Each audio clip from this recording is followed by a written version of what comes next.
Hello everyone. Today I'd like to speak about the importance of a resume and the top 3 don'ts and do's of resume writing. And it's important that we even understand what a resume is. So there are documents that are presented to potential employers, and these would explain about our professional and educational backgrounds. And a resume is actually a French word meaning summary, and it's also known as a CV. And CV is curriculum vitae, which is a Latin word for course of life. In North America, they're kind of interchangeable, and people refer to a resume as a CV and vice versa. In Europe and other places, however, they are quite distinct, and they're used for different purposes. So let's have a better understanding of what that means. A CV, or curriculum vitae, is basically more of an academic paper. It talks about your academic life and your accomplishments. It's usually presented for positions that are more academically inclined. So postdoctoral positions maybe at universities or hospitals, clinics, places like that, where you would be doing more research or you would be doing more teaching. And it talks about your accomplishments academically, maybe publications that you've had. It talks about any research that you've done or a thesis that you've written. And it really goes in line with that type of job that you're pursuing. However, a resume is a little bit more for the average and what we call mainstream job search. And that is for any type of job that you're going for. And it even includes, more advanced positions. However, for positions that are executive, such as CEO, director, president, those types of positions, I would recommend going with an executive summary, which is a third type of a resume. And it talks a little bit more about your executive history and your accomplishments there. And we can break it down for you more, but for the purposes of this video, I think that that's a pretty broad explanation that you probably didn't or may not have known, and now you have a little bit more light on. So once you understand what the different resumes are used for, then it's easier to select a template to which or from which you can build your resume. And it's important to build it towards the job that you're looking to land, because if not, then you might be barking up the wrong tree, as they say, and you might be passed over for someone else simply because you didn't have the proper approach. You didn't approach them with the right document and with the right information that they were looking for. So having said that, let's get into what the purpose of a resume or a CV or an executive summary really is. And that is, you are selling yourself. You're presenting yourself as a solution to their problem. They're looking to fill a vacancy, and you're saying, hey, pick me because I am the best candidate for this position. I am able to come in and bring ABC to the table, and I'm able to increase your bottom line because of my presence, because I am an asset to your company, because I can bring with me my expertise, my skill set, my personality, everything that's going to make me a good fit for your company.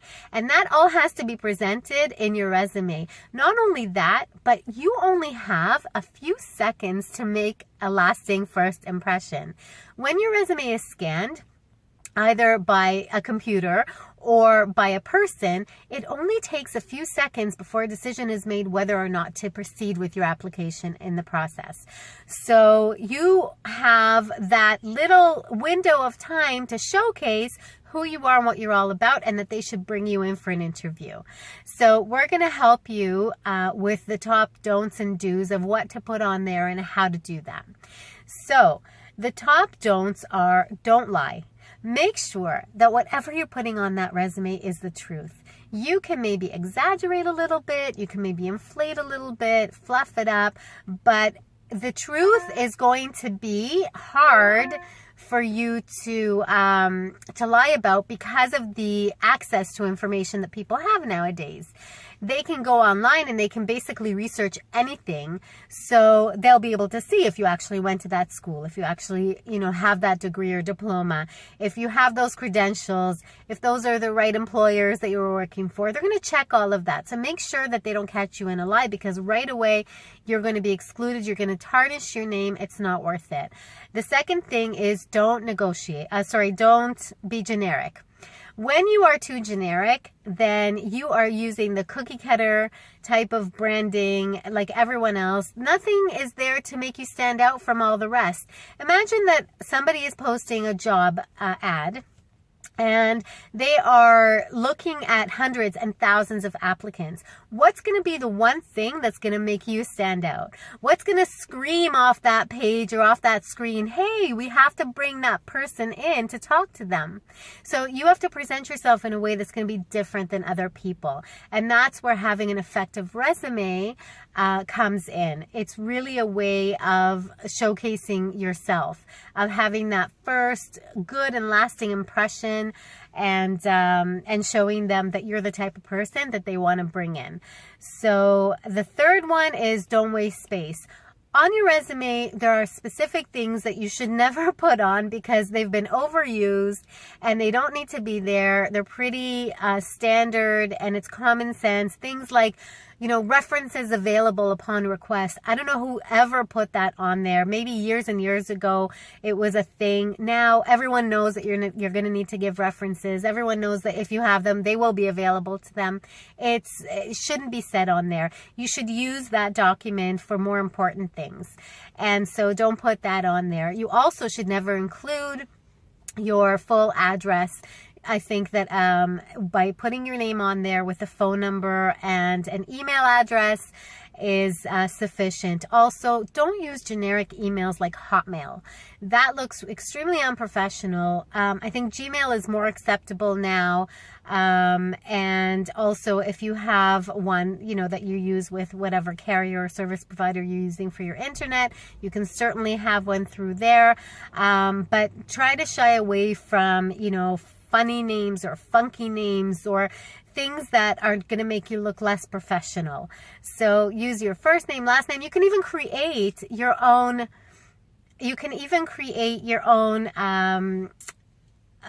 Email address just specifically for your job search, and that would be ideal.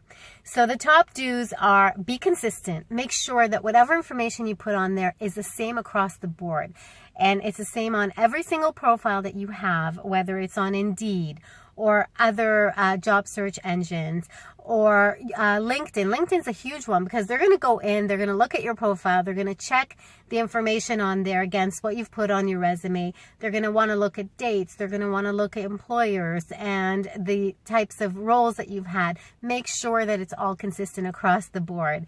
Also be relevant. Make sure that whatever you're showing them is relevant to the position that you're applying for and is relevant to current times. Don't put on there things that were relevant 20 years ago that don't exist or have changed since then. Make sure that you're able to showcase who you are now, present at the moment.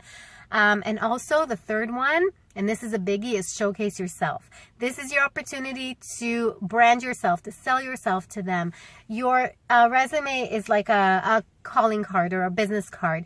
It tells them, this is who I am, this is what I can offer, this is what I can do for you, and this is why you need to come in, or you need to have me come in so I can speak with you, so we can explore the possibilities of working together, because I have what it takes to get the job done and to do it above and beyond. That's what you want to show them, because you really need to sell yourself. Out of hundreds and thousands of applicants, you need to be the standout model.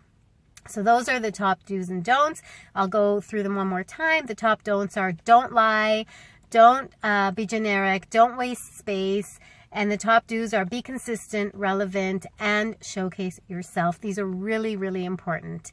So I have so much more to say on this topic, but I won't because I want to keep the video short. You should invest in your resume. If you don't know how to use a template, if you don't know how to build a proper resume, you might be passing up the job of your dreams.